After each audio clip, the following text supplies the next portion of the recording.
And we're back. We are back. Hold on. Just, oh,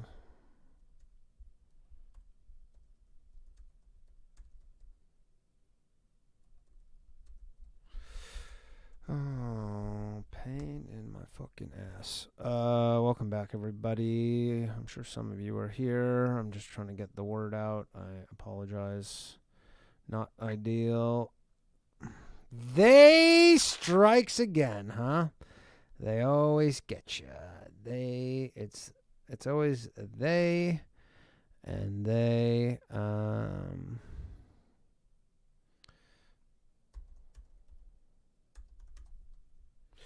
It's always they, huh? Okay. All right. Let's see. Welcome back, everybody.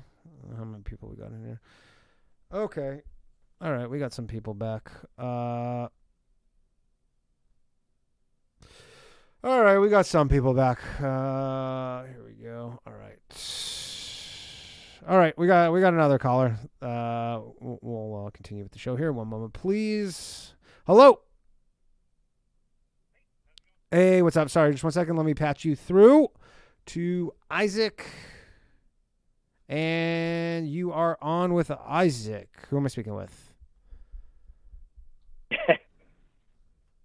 Hello? It was Global Leader trying to get you. Hello? Yeah, dude, they shut down the stream. They didn't want it to happen. I know, yeah, I saw that. I thought it was me. No, it was, you know what it is? It's fucking stuff. Spectrum. This is like the third time this has happened when I've been doing this. Oh, my goodness. Yeah. But we're moving to a new studio next get Elon's internet. We're getting a new studio. No, you can't even get Starlink in New York City because you need to have like all the buildings around. Yeah, because you need like a direct line. You can't be surrounded by buildings. It doesn't work well in somewhere like New York City. Anyways, welcome to the show. Who am I speaking with again? Ryan.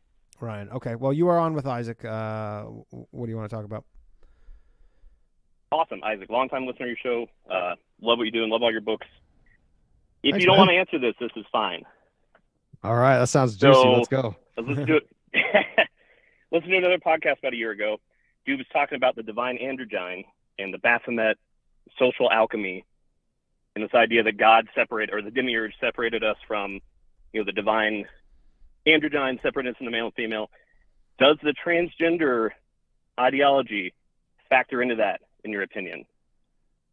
I think when you talk about transgender, there's a couple things going on there. Like, I think that on the one hand, you could argue that there's elements of that occultists would pursue. For instance, Genesis P. Ulrich, right? He or they, I should say, tried to sort of do that reconciliation of opposites, and him and Lady J, his wife, both were seeking sexual sex change surgeries to both become like an androgynous Baphomet, sort of like a male entity with breast kind of look.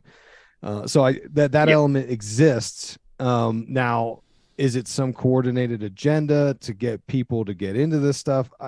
I don't know. I'm hesitant to go on board with that, because I do think that those things do exist in nature. I think that, and for instance, you could even put this on capitalism, because like Alex Jones says, it's all about money. Well, I'm talking about like the chemicals, right? Like the chemicals in from like atrazine or whatever. Well, that's what RFK was going on about on Rogan. Oh, was he? He was literally talking about the frogs. They're making the frogs gay. Yeah. So like, I think, because I always view things I'm very skeptical. Like, look, I love America. I love capitalism. Obviously, I love money and making money, and I have no problems with all that. Yeah. My problem is that when the elites want to like do bad things, they'll push whatever agenda they want to keep doing bad things. So they want to put pollution and chemicals into the water and do it without harm. Like, they want to pretend like it's not causing any harm. And the reality is that we have all these chemicals and endocrine disruptors and all these things in our American sort of way of life that, yes, of course, it's going to be shifting around people's hormones and chemicals. So, but is there a big master hidden hand of occult play at work? Maybe. I mean, you could argue that, Yeah. I mean, I wouldn't think that would be the end all be all of the whole global elite, quote unquote. It's just another thing to toss into the mess. So yeah, like yeah, with the UFOs. I get where you're coming from. I choose not to go into that sometimes, because I do think that sometimes there's people that want to use it to hate others, and like I just like you're not wrong for seeing that, but I also like I don't harp on that, because I don't want the wrong people to hear that and be like, oh yeah, see, like, and then go beat up transgender people. It's like, no, dude, like that's the wrong way. Yeah. You know what I mean? Yeah. I mean, it's highly politicized, so you don't want to. Yeah. I mean, coming from this perspective, just from the occult, looking at it that way, you don't want to inject that into it, because people will take it and run with it. Yeah, and I realize that's a quasi cop out, but like I've got transgender people in my family that I love dearly, and it's like, man, I don't. It's too hot of a topic. Like 10 years ago, sure, we could talk about it, but today it's like, man, it's just too much. So I always go towards this thing of like, is it going to help because ultimately I think the big plan for is they want division. They want us fighting amongst each other so they can keep doing what they want to do. And if the topic is something that's going to promote division, like I kind of try to shy away from it a little bit. Makes sense. Yeah. It's just feeding into what they want. So yeah, in a way. Yeah. Right. So I hope that makes sense. No, it totally makes sense. Like I said, I've been trying to ask you this for a while, or wanting to, and I was like, I don't think he's going to want to talk about it. Well, just for those same reasons. But no, I totally understand. You're not wrong. I do avoid the topic a little bit, but there is an occult study of genders. When you talk about like the Hermeticism and the Kabbalion, they talk about the masculine and the feminine and everything. And when you look at the Kabbalistic tree of life, and there is all this sort of ideas of playing with active and passive forces. And so yes, I do think there's some element of that at play. I couldn't pinpoint it, and I couldn't tell you who the boogeyman is, and I couldn't tell you the end goal of why it fits into it exactly. So, yeah, and at least as it relates to the occult stuff or whatever. Yeah. Oh yeah, of course. Yeah, but it's like a giant puzzle, right? Like there's so many moving pieces, and I imagine. There's so many different components to it that I actually was thinking. I was listening to. Sorry, go ahead, caller. No, sorry. I was saying, even with the UFO thing, it's just people get so confused. People get lost in the depths of all the different phenomena, and they're trying to, like the Fortean, I guess, ideology is that they're all interconnected, which, coming from a more secular background, it just doesn't make any sense. Like, even just reading in Keel's book, Mothman Prophecies, he got harassed by these things, and he had no idea. So I don't know what's going on. They're just horrible. So, it's just all meant to confuse and divide, and, Yeah, I think there's a struggle right now where they're trying to. I don't know the answer, but it seems like there's an element trying to push the idea of aliens being this sort of, evil force that we need to really start building some weapon systems to take out. Then there's this other element that's like, no, this is God, and this is the Luciferian angel that we all need to worship. And it's like, whoa, like I don't know what the right answer is, but I feel like it might be somewhere in between the two. Has there been ever anything though that's like made us think that we should be like fearing any sort of like whatever like extraterrestrials or aliens or whatever, like specifically? Well, look at like abductions; they're horrible. But then you go to the contactees, and they love it. Like Stephen Greer, you're talking about the military-industrial complex. We got to build weapons and fight them. That's one of Greer's main things. Is he's like, they're trying to just get money, is scaring people. But then Greer's charging $10,000 to go out in the desert and summon these entities, which it's like, I don't think either side is good. I don't want to take up too much time, but I got this an article a while ago talk about the beast of the sea, the beast of the land in Revelation, and how that could correspond to like the old school elite, like the eyes wide shut Satanists who are doing all this crazy stuff in the shadows. And then you have the new kind of Luciferian ideology that's trying to actually pave the way, taking over the reins from them, paving the way for the Antichrist. I'm Catholic UFO Network though, so all my stuff is based in Catholicism. So I'm going to go straight there with the spirituality of it. Yeah. But like the are they fighting each other now? Because you've got all these movies that were aliens are the good guys. They're our space brothers, right alongside like Battle Los Angeles and all the horrible invasion ones. So is that just two sides of the same coin trying to sow discord? Like, I don't know. I think it's just all confusion, misinformation, disinformation. Yeah, caller. How does that? I have a question for, because you're saying, so you come at this from like a Catholic or like a element or angle or whatever. So like, should there be aliens that landed on Earth, tomorrow, and they made contact, and like how does that reconcile with your faith? If or is, like, would there be any sort of issue with that, or is there like a? So no, it's a complicated thing that the church hasn't actually spoken on. I think I did an article a while back about this, and the only thing I was able to find was that Pope Francis said if aliens showed up, we'd offer to baptize them. And then there is a Jesuit priest who's at the Vatican Observatory in where is it? I think it's in Arizona somewhere.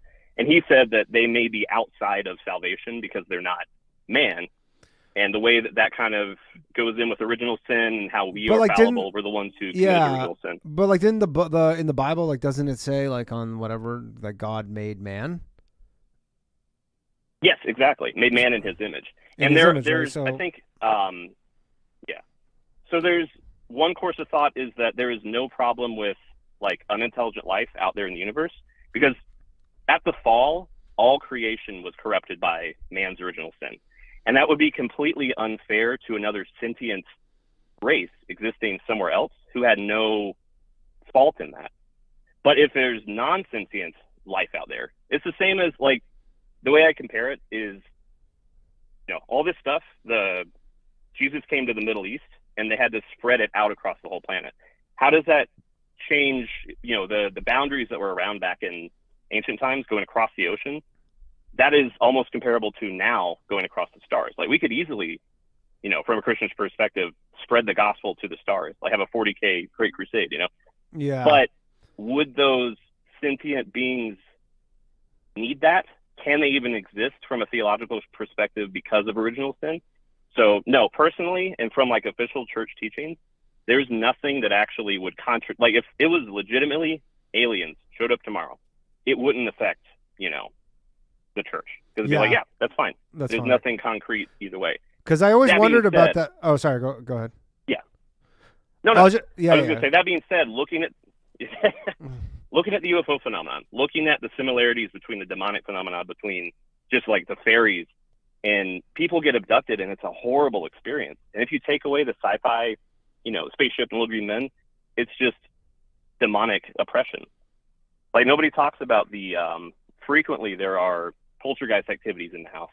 If you look at if you read Communion by Whitley Strieber, he was getting messed with for months before he realized, like, in his own home, like, the entities were coming and just harassing him in the sleep. His son talked about something came and poked him, and come to find out his son was being abducted. And then even now, he's still going on about stuff. His wife is supposedly with these entities, and she died years ago, and they're telling him this, which is weird. Yeah, that's what he said. They like won't leave him alone, essentially. And there's another. Oh no, they're with him his whole life. And now, though, I think he's kind of reconciled with it, and he's just in more of the contactee thing. But what's interesting is in like fairy phenomena, the fairy faith back in the 16, 17, 1800s, dead relatives would often be found in quote unquote fairyland. And that's just one of the pieces of the puzzle that goes, that overlaps. If you read Jacques Vallée's book, Passport to Magonia, he goes really deep into it. Like, I could spend hours talking about that book. It's really good. Yeah. Interesting. You were going to say something else. Sorry. Oh, no. Well, I was just saying, I've often thought that the reason, like, if there are, UFOs and like aliens that the governments know about, that part of the reason why they actually wouldn't release this information would be because of the havoc it might wreak amongst the religious people of the world, in just the sense that, like, it doesn't tie in with a lot of religions, that there's this, like, this is just never referenced. And I think just like it would just cause so much chaos for, you got to think. Oh yeah. 6 billion people or something. I don't know how many people are considered to be religious or of some like religion, but it's, most of the world. Yeah. I mean, if you look at it from a religious perspective, though, a lot of it on the contactee side feeds into the New Age kind of ideology. They're, the Space Brothers, the cosmic Christ consciousness they talk about. Mm-hmm. It gets weird, and that's kind of more Stephen Greer's thing is this, communion, going out and meditating and getting in tune on a psychic level with these entities. But like, you go to other contactees, and they'll come out and say, hey, you guys, everything's pretty good. You guys got Christianity wrong, though. We've got Christ. He's one of us, and you guys are messing up, and he's going to come and let you know what's going on. And from a Christian that would be insane too. I see that. Yeah. Well, but what are the Muslim, what are all the Muslim people in the world going to be like if that happens? Exactly. Well, yeah. And that's the thing. It's like everybody is kind of okay. I don't know. It's weird because they do typically attack just that one religion. But yeah. I could talk all day. If I need to go, let me know. Cause there's tie-ins to Helena Blavatsky. She was a prominent occultist who was spreading her theosophical beliefs, which is what L. Frank Baum, the guy who wrote Wizard of Oz, was into. And with her system of beliefs, it was, she had beef with Christianity, of course, and she taught that there were all these ascended masters, and Jesus was just another ascended master. And basically, those are the aliens, right? These are the disembodied entities that you could channel wisdom and information through. And it's a constant message you see when you read about the history of the occult, about these sort of invisible, ascended wisdom masters that can teach mankind how to evolve. And that's where they really want to take it, I think, is that they, and if you read, so 2001: A Space Odyssey, Arthur C. Clarke wrote it, and he wrote 3 novels after that. There's 2010, 2061, and then 3001. And if you follow the storyline, that is what I think the elites want, or they, right? That's what I think they want to take us. They want to evolve us into digital consciousness, which is what their aliens are paving the way for us to sort of be guided into. I do believe that's and is that like a transhumanism thing? Yes, very much so. It's taking the human soul and digitizing it, which in theory, right, they're going to say, oh, you can live immortal and go anywhere instantaneously, and we've mastered reality, and it's basically trying to evolve mankind out of existence. Isn't that just the message from the serpent in the garden, though? We'll be as gods, we'll be immortal, we'll know everything. Like, it's just the same old trick happening again. Yes, and again, from a Catholic perspective, that's what I see. Like, transhumanism is terrifying because so many people want to buy into it. But I mean, you go try to upload your brain into a computer, there may be some sort of copy of you, but you're going to freaking die. Like, it's not going to be you. Yeah, that tower, it's the Tower of Babel story all over again, right? Of mankind getting this Promethean wisdom and building technology to become, ascended and more powerful than God, and never works out well. So, and then you got, you could throw in this artificial intelligence angle into the whole thing too. That ties into the alien agenda as well. Anyway. Yeah. All right. It's terrifying. I'm going to let you go, caller, just so we have some other people calling in, but appreciate your call. No, totally understand. Yeah, take care. Yeah, of course.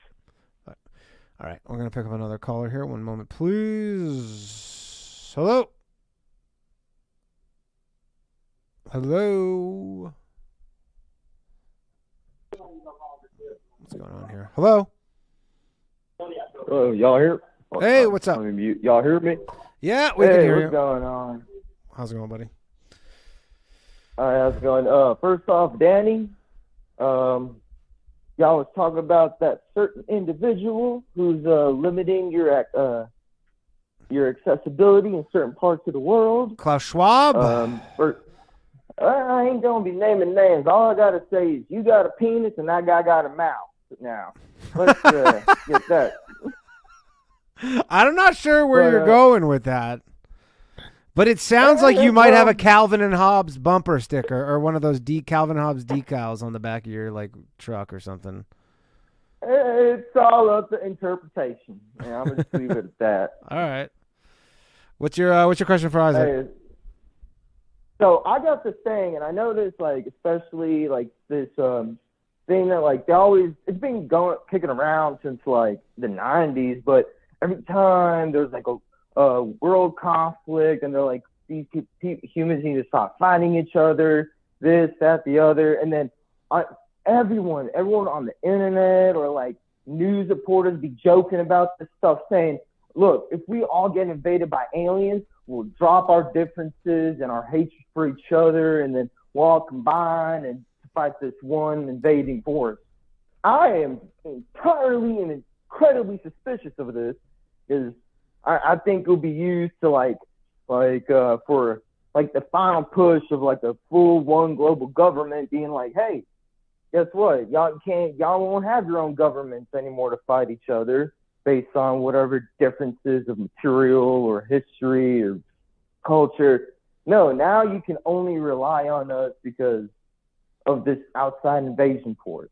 Yeah, and which is, I think that's been a theory for quite some time. I think that they'll do in the theories that they'll the global, like whatever fucking globalist it is, or the UN, they'll try and like simulate an alien invasion. So like some people are saying like all these like UFO tic tacs they're seeing now, they're like, oh no, that's just like a military aircraft. They're going to prepare for like a false flag worldwide invasion, where people are going to be like, oh great, now we do have to rely on like a one world because like our planet is under attack falsely. Does that seem like a probable thing? You know, I do think that's a theory that they believe in. Like when Ronald Reagan was saying that kind of stuff back in the 80s, I question if that's actually possible, because I mean, look at you know, the thing from 2020. You couldn't get everybody on board with one side of reality versus the other. You know, you could still argue about these things. So if they were able to sort of say, hey, look, there's, you know, if you could look out in the sky and you see everyone in the world sees the same UFO, you know, we might all say, oh, okay, yeah, okay, there's something that's really happening right there. But trying to get everybody to agree to the point of creating a sort of global government, I don't know if that's as easy as they would want. I do believe that they want that. I do believe that that's an idea that, like in the Project Bluebeam story from the 90s, that this theory that they were going to sort of, once the technology caught up, that they could deceive us to actually look into the sky and see these things that were going to be false illusions, that's where they were going to take us. It's possible, right? You've got augmented reality. You've got drones, you know, light shows that look very believable. Yeah. But, you know, I don't know. It's a little far-fetched. I think that in order for them to actually do something like that, it seems like they would, you know, have to wipe off like a major city, like the whole thing. That's a good point. Yeah, which sucks because in every one of these scenarios, that city's always New York City, which is where I live. Well, what about the scenario depicted by that really cool film District 9, where like they literally somehow like integrated these infesting aliens into like their own township systems, and they're all like, well, like, are you familiar with that film? Have you seen it, Isaac? I've seen it, but it was years and years ago. Yeah, I saw it years ago, but it was like it's basically about like apartheid South Africa, right? Like that's kind of the what the analogy was meant to be. Had that guy from D N word on it. Yeah, they call them fucking prawns. Yeah, exactly. Yeah. Well, there was so something interesting, because I study a lot of Stanley Kubrick theories, and in 2001: A Space Odyssey, there was this storyline in there in the book called Project Barsoom, and the story, supposedly fake, right, fictional. The Department of Defense carried out this study through Harvard where humans were convinced that they were contacted by aliens through a variety of sort of MK Ultra things of drugs and hypnosis and visual effects. So it's interesting, you know, and that book was written in the 60s. This is before people knew MK Ultra was even a program. Yeah. And it just, that's why I always go to those 2001: A Space Odyssey books, because I do think that Arthur C. Clarke was sort of privy to some of these ideas and he presented it. so right. It's possible technology is going to be part of manifesting this control system that they want, because that's how technology goes. It seems like the whole idea of technology is that it's supposed to make our lives better and easier and we don't have to work as hard, and that's such BS, because people are working, everyone's got a side hustle. It's like, no, that's, you're working two jobs, man. Yeah, Like of everyone's got multiple, I've got multiple jobs. Yeah. So it's like they're trying to hoard the resources and make us work harder, when this technology exists that in theory we're supposed to be living better lives, but they use it for control systems. Yeah. Is there any truth to that, of the Arthur C. Clarke thing? Like, or like not truth, but evidence that he actually had this information? Not that I know of, besides reading the books. It's an interesting storyline he lays out that just so happens to sort of fit into the narrative. If you look at Facebook, for a while, they've been, Facebook and Google, they've been doing research and setting up patents for the idea of digital consciousness transfer. So it's something they're looking into. If you read Ray Kurzweil's books, he talks about this also as being the sort of end game. Yeah, the singularity, right? And that's coming up. That's the singularity is supposed to happen in, I think, about 15 years, give or take. It seems hard to believe, standing where we are now, that that's where we're headed. But I mean, someone's pulling the levers, trying to move us down a path, and that's where they want to take us. And why wouldn't they, right? It's the ultimate in control if they can have us into their digital sort of playground. I mean, look at how half of these social media companies are. They ban you for this, that, and the other. I mean, like, that's what they want. They want full control. Yeah. And that's the way they can get it. Yeah. All right. I like all that. And before I hang up, I just want to tell Danny, we Yes, know sir. you are not suicidal. I'm not. Danny, you are not suicidal. I'm not suicidal, right. Klaus Schwab. I'm not, man. Have a good night. Thanks, pal. Later. Yeah, I just have to. Just when Klaus and his folks are giving me trouble, I just have to make people aware of the fact that I love being alive and all that. So, all right, we got another caller. One moment, please. Hello. Thanks for calling Low Value Mail. Hello. Hello. Hello? No. All right. We lost them. We had a caller there, but so you've written 9 books. Do you have one you're working on right now? Yes, I am. In fact, I said I was going to stop writing books because it's very time consuming. Yeah, it takes forever. Holy shit! It's hell to write. It's a nightmare. It's a nightmare, and I don't like the mental place it puts me in, because I really have to sort of tune out the outside world, and that comes at a detriment to a lot of relationships and things. So I've committed that this next book, I'm going to write a book about Twin Peaks. Okay. Have you ever seen Twin Peaks, Danny? Yeah, I have. Yeah. Okay. Yeah. I'm calling it my sort of master class in occult symbolism, because I just watched it, the entire Twin Peaks thing, about 6 months ago. I'd never seen it before. Since 2011, people constantly, at least multiple times a year, say, "Oh, you got to watch Twin Peaks. I know you're into the occult symbolism. You got to watch this show." And I tried watching it so many damn times. And I'd always make it through halfway through episode 1, the pilot, and I'd be like, "This is stupid. Why am I watching this?" And I would turn it off. Yeah. And I really like David Lynch. He's a wacky dude. Yeah. Yes. And I really started to understand. I started to get because a lot of David Lynch stuff, the pacing kind of drives me nuts sometimes, but it's really, really ingenious. And I'm absolutely obsessed with Twin Peaks now, and I'm writing a book on it. But I'm kind of going through, for my Patreon people, they're kind of going with me on the journey of sort of unpacking the symbolism one little bite at a time. We're going to go through every single episode. I just started this. This is brand new. Yeah. And when it's all said and done, which I don't know how long it's going to take me, a year maybe.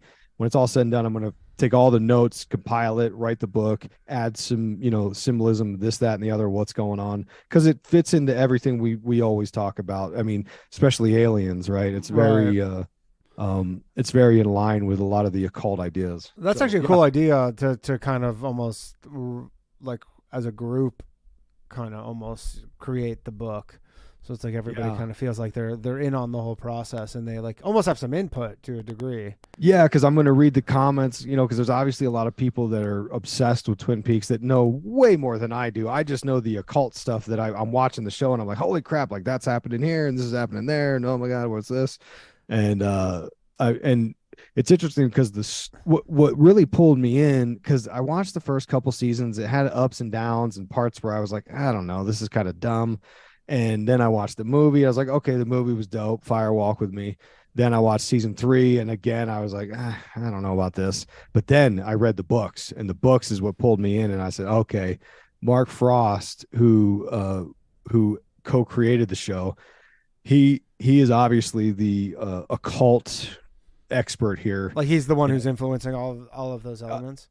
That's my perspective on it. I still have to dig into a lot. I'm sure there's people out there that know every bit of Twin Peaks trivia that say, oh yeah, well this, that, and the other.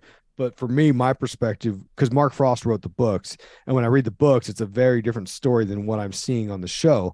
And some of the ideas I thought I saw on the show, but I wasn't sure. When I read the books, I say, holy crap, yeah, that's exactly what's going on here. Of course, there's this is related to Jack Parsons and the atomic detonation and this, that, and the other.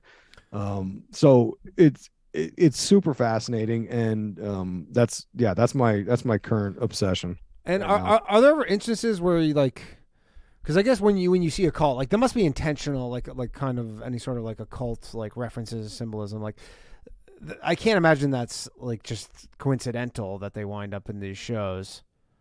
Right. There's a lot of like I think I talked with my wife about it, because I do another podcast with her called Breaking Social Norms. It's more of like a conversational. She's the normie and I'm the truther, and I'm trying to explain the real the real world. Trying to red pill your wife. Yeah, basically.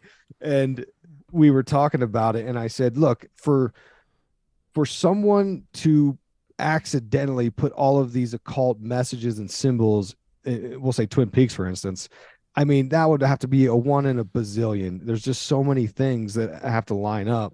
And it is possible that like in my hip hop book, 2 Chainz, he was asked about this whole idea of Illuminati symbolism in the rap videos. And he said, look, man, like I just show up on set. The directors have everything laid out. They put this stuff behind me. And I forget what he mentioned. He mentioned something that was, I think it was like twin pillars is what he was talking about. Okay. And he said, he's like, I'm just there doing the job, and they just tell me what to do and where to do it. Like I have nothing to do with that. They do that stuff.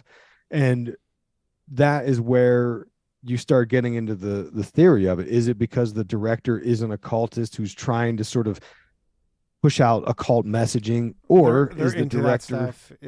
yeah, they're into that stuff, and maybe they use it to either manifest energy and gain power, I guess would be the simplest way of putting it, or maybe they're just trying to be edgy and they understand that these are edgy sort of dark symbols sometimes. So yeah, and they're just away. And like, what are like examples of that? Because like I hear like when you say like try and manifest power, so that's like a very deliberate thing they're doing at that point. Like it's not just like here's a little cool reference for the other people who might catch this, but otherwise, like even if you don't catch it, it's maybe still an interesting thing to see in like a video or whatever. But like when you say that, like trying to manifest energy, like what do you mean specifically there? So with ritual magic, there's a thing called the triangle of manifestation. I'll give you one example, right? The triangle of manifestation, and it's also known as the rock diamond. Yeah. Right? You see Jay-Z do it, and very famous people. Oh, it's an Illuminati hand symbol. Well, kind of, because in the realms of the occult, you can look up Anton LaVey doing the same hand gesture, because in the Ordo Templi Orientis, which is just a magical order, they use that as one of their ritual poses. And the triangle of manifestation is a way of channeling power and energy into the magician, because that's what we're talking about with all of this stuff. It's always a way of taking energy from the universe and rearranging and sending it back out to do the will of whoever the magician is. So when you see Beyonce and Jay-Z do it, I get that like Jay-Z called it the rock diamond and it's not a triangle. I get that. But the hand symbol sure does look like a triangle. And you see all these celebrities do it. In fact, Rihanna I always watch the Super Bowl performances, of course, because I'm a conspiracy jerk and I gotta hype up every this piece year was probably a good one for you with all that. Yeah, well, I watched it on regular TV live, and I thought, okay, there's not a lot there, and I'm not the kind of guy that's gonna really stretch boundaries and try to make something that's not there. And I watched it, and I thought, okay, I mean, there's a couple things we can talk about. Nothing really. And I made the show. Then someone messaged me and they say, dude, you got to watch the YouTube version because she does the hand gesture. And long story short, I ended up bumping up the YouTube version against what I saw on live television. The live television version, they were zoomed in on Rihanna's face at the end of her performance, and they cut away for, I bet, 2 seconds. Those 2 seconds is when she throws up the rock diamond symbol. Then they cut right back to her. And it's like, why? Look, I don't know why they did it, but why did they cut away? What did they cut away to? 2 to? seconds. They zoomed out. They zoomed way out, so you couldn't see what she was doing. Okay. Yeah, so it was like close up on her face, and just zoomed like way out, wide, so you couldn't just see like it. the whole stadium. Yeah, like the whole stadium. Then zoomed right back in. I mean, it was literally it had to have been 2 seconds. The 2 seconds she was doing that hand gesture, and why they would do that, I don't know. It doesn't actually fit with the narrative of what we claim, because we claim, they do these symbols on this mass audience like the Super Bowl because they're channeling energy from the viewers. So okay, if they're doing that, then why would they not show that on the camera? I don't have the answers for that. I don't know. I'm fascinated by this whole energy channeling component. Like, so is that like a big component of this occultist stuff in general? Yeah. And one of the biggest sources of energy comes from sex magic, right? And that is what Stanley Kubrick had in Eyes Wide Shut, possibly, right? You don't overtly see that, but when you watch Eyes Wide, have you seen Eyes Wide Shut, Danny? I haven't. You know what? I just actually watched. I'd never seen it before. This weekend, I just watched Clockwork Orange. Oh, funny, yeah. Yeah, which I'd never seen. Like, I was just like, I had never seen it. And I was like, you know what? I was sitting at home. I was like, I'm going to go through like just whatever, classics I haven't seen. I was like, you know what? I got to watch this. But Eyes Wide Shut is also one that I really want to see. I know that it has like a lot of that kind of crazy stuff. Actually, you know what? Hold that thought. We got another caller here. One moment, please. Hello. Hello. I don't know what's going on here. Okay, this person's hello. Hey, Danny, how are you doing? Oh, hey, what's up? How's it going? I was about to hang up. I was about to hang up on you, so you saved yourself very quickly. All right, you're on with Isaac. Sick. One sec. There's a motherfucking plane going by. I was gonna say that sounded like an airplane. So I had 2 points. So one about something you mentioned earlier, Danny. It was if the idea that the reason they would be keeping the whole alien business low key is because people are gonna trip the fuck out and go crazy, It would cause chaos. I just want to surely. Yeah, and I think that idea is complete bullshit. Okay. If someone comes out and says that there's fucking aliens here, like I'm still gonna go to work tomorrow. I'm sure you're gonna go to work tomorrow. Like, I'm not saying for like the sense of work, but I'm just saying the people who are like, my religion is the religion and every other religion is bullshit. And then like, I think just once you throw aliens in that equation, you're like, okay, well, you definitely have more questions and maybe a little less certainty than you might have had the day before they came. That's at least my opinion on that. But obviously, you're still going to go to world. Like the world's not going to like shut down. I didn't mean it like that. Yeah. So I just mean, for anyone who would have, if you imagine like some all powerful or like really powerful organization, like a whole bunch of CIAs and World Economic Forums. If they all got together and they were like, hey, guys, we really got to keep this shit down, for them to have the reason being, it's all that religious people are going to be going crazy. Like, they don't really care about it, I think, is that much to have a massive conspiracy to keep it all down. And what would happen with the religious people, I think, they would just be a little bit a little bit confused for a few days. They'd have to figure out a way to think about it, but nothing too crazy would happen. I think the world would move on, no problem.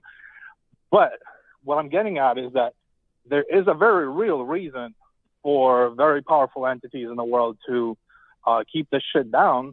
And by the way, mind you, remember, you're speaking to a guy who is 100% certain that these motherfuckers are out here. I mean, so yeah, just a little reference here, Isaac. He had what he describes as like basically, what was it? Like there was a UFO in Brantford, Ontario, that was like 20 feet above you, basically.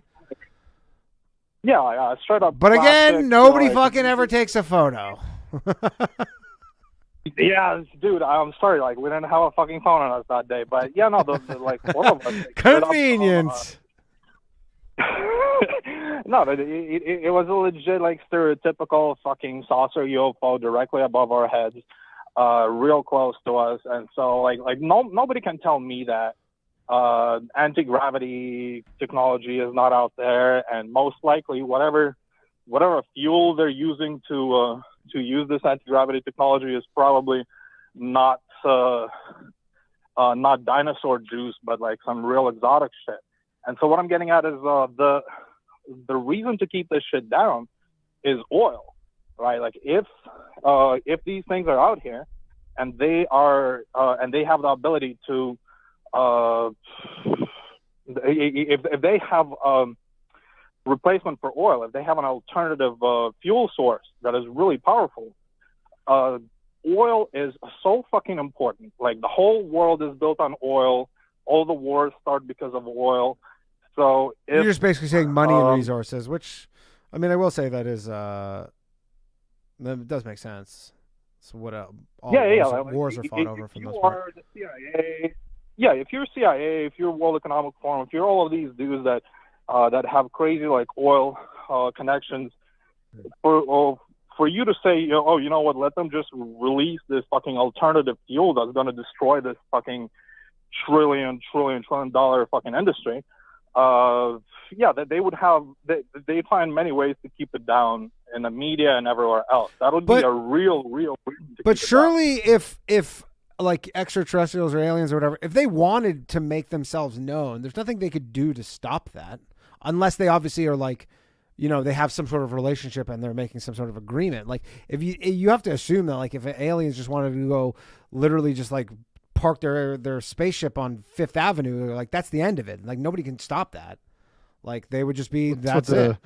Well, did you catch the David Grush, the new whistleblower, in that interview? He said there was an agreement, and what he didn't go into the details, but what he's referring to is this claim that going all the way back to Presidents Truman and Eisenhower back in the 40s and the 50s, that they had an agreement with entities or aliens or whatever, that they would sort of work together to keep their existence sort of, I don't know, quiet in exchange for us giving up, humans for their experimenting, because they wanted to study our DNA, right? They wanted to know more about our origins. And that's allegedly what the Majestic 12 agreements were all about way back when. And that's what David Grush claims. And I don't know if I believe David Grush, but that's what he was saying on the interview. So he was essentially, I caught some of it. I didn't see his whole interview, but so he's saying there's just been an agreement forever. Like, which again, certainly possible. I'm sure there could be, a way that would be beneficial for all parties there. Yeah, I actually like that angle with the oil. That does kind of make sense. That there, I mean, because if you have billionaires all around you, you're not trying to mess up the money, right? So. For sure. And so as far as, why aliens are not just like showing themselves left and right, it's that whole prime directive idea, right? If you have this crazy advanced civilization, you don't want to just go around and like start giving everyone, the keys to the universe to start going around and fucking shit up. You just kind of want to let them get there on their own first, And perhaps they're not being that secretive. I mean, there's there are so many stories of them landing everywhere, showing themselves. All of those fucking school kids in whatever country I forget, and everywhere Yeah, else. yeah, like, yeah. And, stories- like, it was like Africa or something, or something like so that. something. But again, And- why is there's just no like, man, one fucking picture would go so far with this. Yeah, I know what yeah. you mean. Like an insane length just for one. Right, and you would think that everyone, damn near everyone in the world's got a cell phone with a Every video person on camera. Earth at this point has a camera. Like that was But- the thing with the Vegas thing, where I'm like, it didn't make sense to me that they were just trying to capitalize on this. They saw a flash in the sky, and then all of a sudden they're like, you know what? We could make something here. Let's like call the cops and make up this crazy story on the spot. Like that makes no sense to me. But then just like, why don't you just? But then the one guy, the kid, did say, he goes like, honestly, when they looked at me, I was like totally paralyzed. Like I had like essentially like sleep paralysis, where when I was looking at them, they're like, I couldn't move I just couldn't move. So Which sounds a lot like Whitley Strieber talked about. I think Ryan was the guest that called in and was talking about Whitley Strieber's experience, and he did say he suffered some kind of paralysis, and he compared it to being surrounded by demons in hell and stuff like that. So I mean, that sounds pretty terrifying. Yeah. And if you watch that video of Las Vegas, those guys were strapped. They walked in the backyard with guns and stuff. So I mean, I don't know.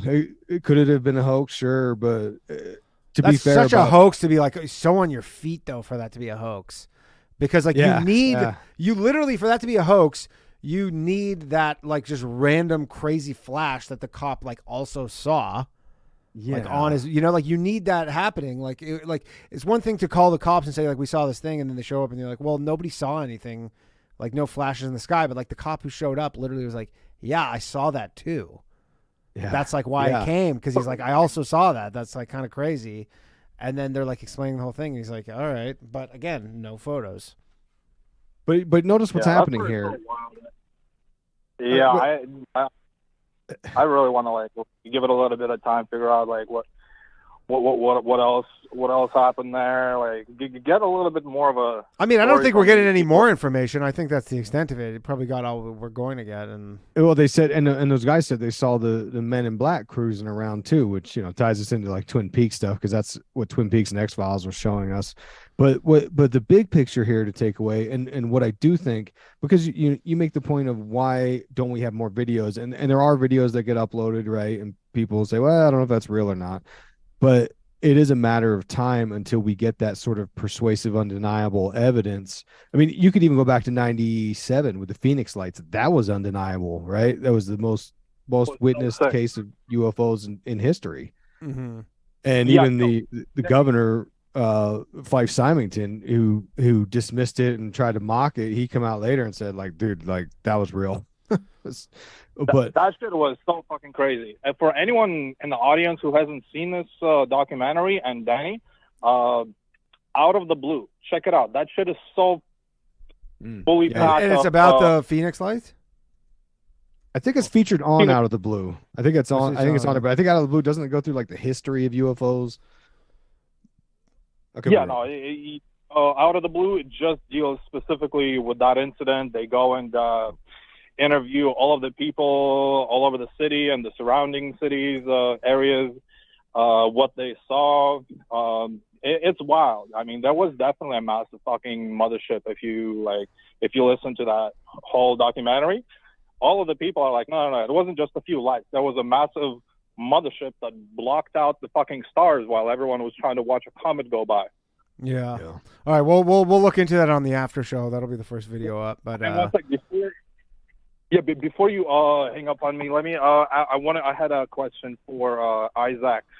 Actually, so two questions. One a quick one and one of a longer question. So first, this is just because you're a bit of a UFO guy, and I've been trying to find this one author. It's this older lady who's apparently been doing work on UFOs on just like reporting or like collecting UFO cases all over North America for many, many years at this point, probably decades. And I saw her in some interview on some channel maybe a year or two ago, and she was so crazy knowledgeable and not like in a kooky way.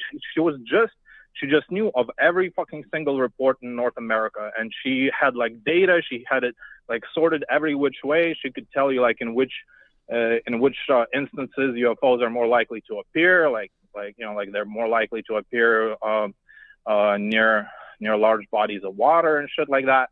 And she apparently wrote a book kind of like compiling all of the work from the many decades she and maybe her husband or something that were doing. And I was just wondering, do you have any idea who I'm talking about? Because I can't for the life of me find who the fuck it was. Is it Linda Moulton Howe? No, not that crazy bitch.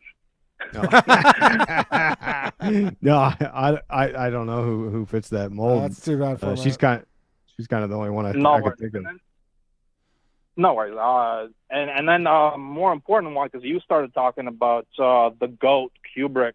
I wanted to ask, have you seen the greatest examination of The Shining of all time, called Kubrick's Odyssey: Secrets Hidden in the Films of Stanley Kubrick, Part 1 and Part 2? Yeah, the Jay Widener documentaries. Is that what you're talking about? Yeah, dude. Yeah. Those, you're right. Those are the best ones. Yeah. Those easily. So yeah, the first one is goated and all about like there's a lot about Apollo, but then the second one really strikes home for like what you are really into with all of the occult stuff. And for just anyone out there who hasn't seen this stuff, if you want to check out like the greatest examination of like some real occult shit done by Stanley Kubrick, Part 2 is completely different from Part 1, right? So Kubrick's Odyssey: Secrets Hidden in the Films of Stanley Kubrick, Part 2. You guys check that shit out. It'll blow your fucking mind. But also check out Part 1. I mean, they're amazing. It's hard to find them. Archive.org, I think, has both. So I watched them back when he released those. I mean, I feel like it was around 2009 or something maybe, and he was supposed to have an Odyssey 3 that he talked about releasing for a while, and then as far as I know, he never did. And then he started doing a documentary about Mount Shasta, which has a lot of UFO activity and this resurrection of Kalki character and kind of some out there stuff. But yeah, Jay Widener's the GOAT, man. Yeah, definitely. You must be an old school dude if you remember Odyssey 1 and 2. Yeah, those are the originals. Fuck yeah. And then once you watch that Part 2, you guys will look at 2001: A Space Odyssey in a whole fucking different light. That whole movie is like a massive spell. It's fucking incredible. All of you who are into this shit, I highly recommend it. It's easily like some of the best work out there. But anyways, cool. I will let you guys go get very cool callers in or whatever. All right. Thanks for that. Was Kubrick like on the record as being super into, like, did he talk about a lot of the occult stuff? Like, was he very like open about that? Not particularly. It obviously made it into a lot of his stuff, but yeah, he was kind of a reserved guy from what I understand. They label him as this eccentric kind of Howard Hughes type character, and I've also read that that's not necessarily accurate. But he the closest thing I have to sort of evidence is I actually wrote a book about Stanley Kubrick, and that's I've got him tattooed on my arm, right? I'm kind of obsessed with Kubrick. I wrote a book called Kubrick's Code, which featured some of Jay Widener's ideas from those documentaries that the caller was talking about. And because this is way back when I wrote this book, and I did many episodes on Eyes Wide Shut on my podcast. And if you read, there's a book about the making of Eyes Wide Shut, and in that book they mention how Stanley Kubrick had this book called Cult and the Occult by, I think it was Peter Brooksmith or something like that, an old book from the 70s, and he had underlined a bunch of passages in it. And I actually hunted this book down. It was like $120. There was a copy in England, and I bought it because I wanted to see what he was talking about, because there was a part where in the book, in the Making of Eyes Wide Shut book, they allude to this idea of young boys being involved in rituals. And I thought, well, that sounds pretty strange. So I bought this book because I was like, I got to know the passage. I got to know what he was talking about.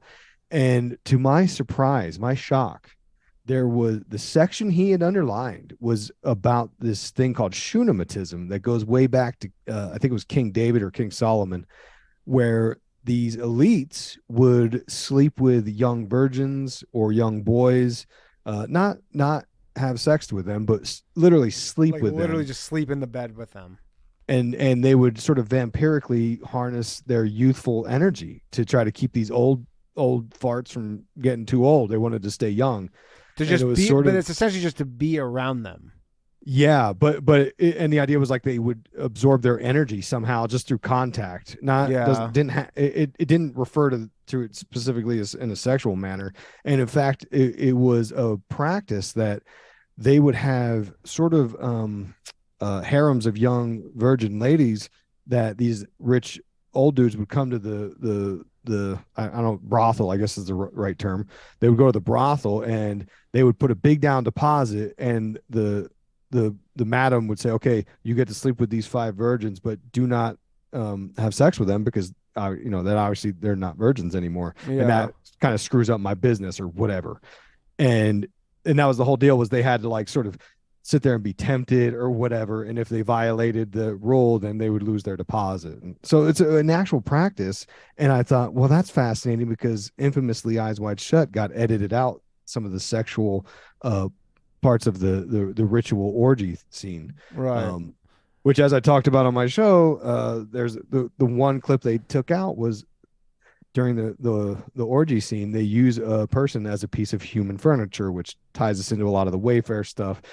Whole massive can of worms. Yeah, I wonder if they're. I mean, I don't know. You might have maybe talked about this on your show, but like, because obviously Hollywood has more recently than that movie came out, but they have a bit of like an image issue related to stuff like this. Like, do you think it was something to literally they were like, hey, we're kind of giving our shit away too much here. Like, we gotta tone it down, like the kind of stuff we're even putting out to the masses, because like this is gonna kind of turn a lens on us. Yes, I do believe in that. Yes, you know what I mean, like a Harvey Weinstein or whatever. Like, it's Yeah. not even him specifically, but just people who are generally like, yeah. I think there's a wide range of people doing things they shouldn't do for a variety of reasons, and I do think there is an occult sort of ritualistic element there, much like Kubrick had underlined in that book. yeah. And what about the moon landing with Kubrick? Because I know that's a big. Yeah, I mean, fascinating stuff. It's possible Stanley Kubrick filmed it. I actually I don't buy into a ton of conspiracy theories wholeheartedly, but I do wholeheartedly believe that we did not put a man on the moon. I do think we've shot things out there. We've even orbited it possibly. But to think that a man landed on the moon and walked around, I really have a hard time with that. Given all the strange sort of that anomalies. is the one, like the one conspiracy theory that I've become more like warmed up to, I think, as well. In the last few years. It's one of those things where I'm like, if you would have asked me before, like, I'm just like, it's not a 0% chance that happened. That like that they didn't go, Right. you know, like I used to be like, no, for sure they got like, oh, I would. And then the more you learn about it, with all like the Cold War stuff and like all the stuff that was going on in the world at the time, and you go like, yeah, okay, there's now these incentives in place for all of these actors to actually do this. Like there was an incentive for them to fake it, like they didn't do it for no reason. Right. And You it's know what I always, mean? they always have this sort of greater good argument that they have to lie to us and they have to surveil us and all this. There's always this Of course, greater, like there's all this stuff, and then you're just like, yeah, and then when you see the technology and all this stuff, and you're like, why haven't they done it again?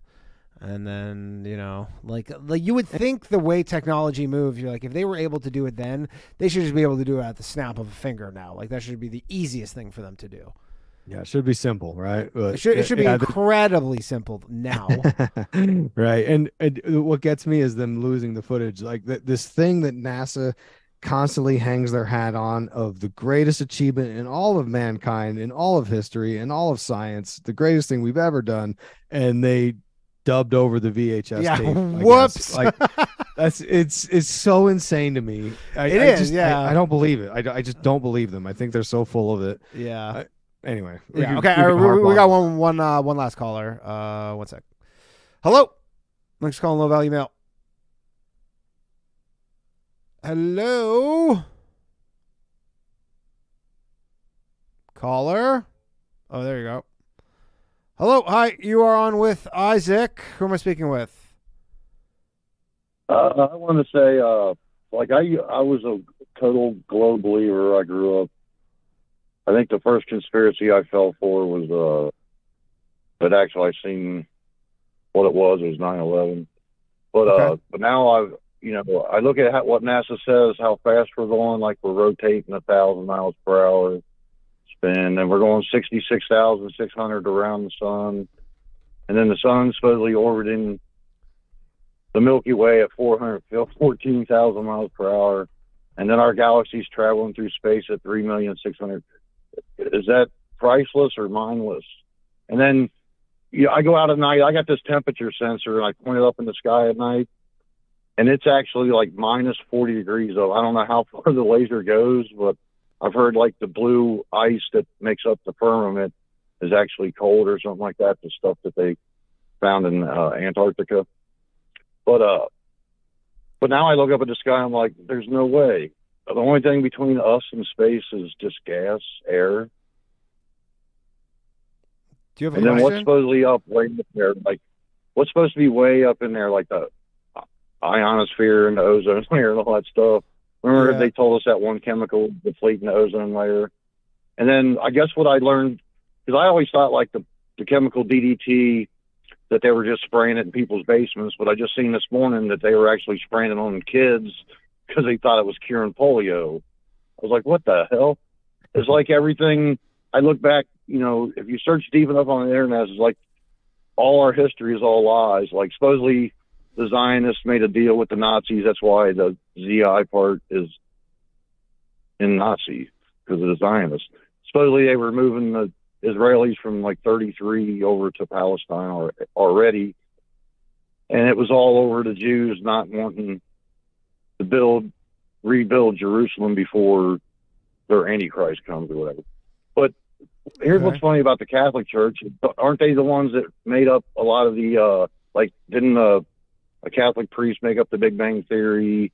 And then they gave, Judaism the right to say certain things. Do you have a question for our guest? You're for sure getting kicked off YouTube, Danny. No, he's not even the first. He's not even the first. I'm Jewish. It's fine. They give me a pass, to be honest. I think I get some sort of pass. All with my this stuff. stuff is crazy, and you got to research. Yeah. But do you have a question for Isaac? Just when you look up at the sky at night, does it seem like there's nothing between you and space, or does it seem like there's got to be something up there protecting us? No, I'm with you on this. Is this a flat Earth thing? Is this a flat Earth thing, caller? Yeah, kind of, sort of, because I feel like there's got to be something protecting us from space. It can't be real. Space can't be What real. else happens up there? Yeah. So this is a thing. Oh, I want to also bring up, because you got Isaac Weishaupt in the title. You know a lot about Albert Pike and like the letter he supposedly wrote to that Italian guy about 3 world wars, and it pretty much seems like it's coming true. Huh. But is that just part of the psyop to make it come true? Yeah, I'm not sure. I'm not sure about the letter, but the other stuff about space and flat Earth and stuff like that. I spent a lot of time researching the flat Earth thing, and I ended up I sympathize for the people that buy into it, because I get what the perspective is here. I get the perspective of questioning. They make the best coffee tables. Those people make the absolute best coffee tables. The flat earthers do. Have you ever seen those coffee tables? They're fire. No. Oh, No, man, they're I haven't. incredible. They're very impressive. But I like how they try to make it so ridiculous. It's like, how could you possibly believe that? It took me looking at it for like 7-8 years before I was finally like, there's no way we're going that fast through space. I don't know how to dispel the flat Earth thing. I've told a story before when I was going The to whole grad fact school. water. When I was going, people take pictures like 300 miles away, and that's well, look up the Lake Pontchartrain. What do you call it? They're like electrical. I can't think of the name. Electrical towers on Lake Pontchartrain to carry electrical cabling out. You can see the curvature of the Earth with those.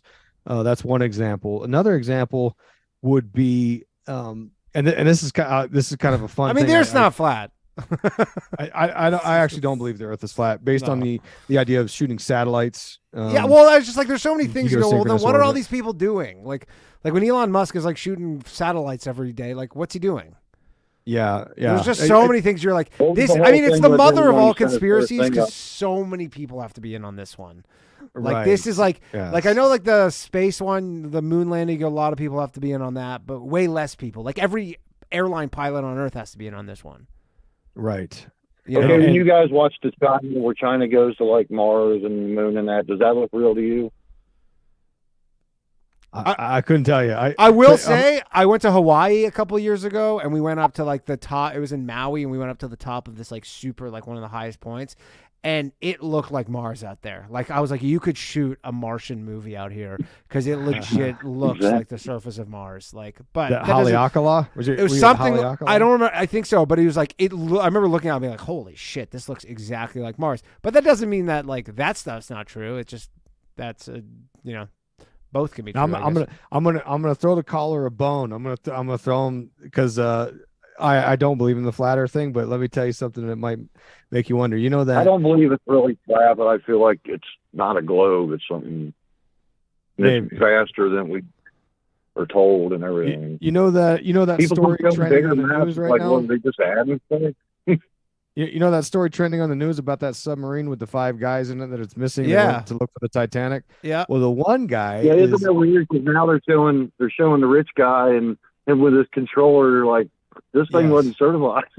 Well, that rich guy, Hamish Harding, he actually was famous because he was a pilot for a flight called One More Orbit, where they broke the Guinness record for flying around. They circumnavigated the globe over the North and South Pole, which dispels a lot of the flat earthers. So like there's a little fodder for the flat earth conspiracy that the guy who actually like sort of saw all this apparently did this and now he's gone missing. All right, thank you, caller. Thanks for calling in.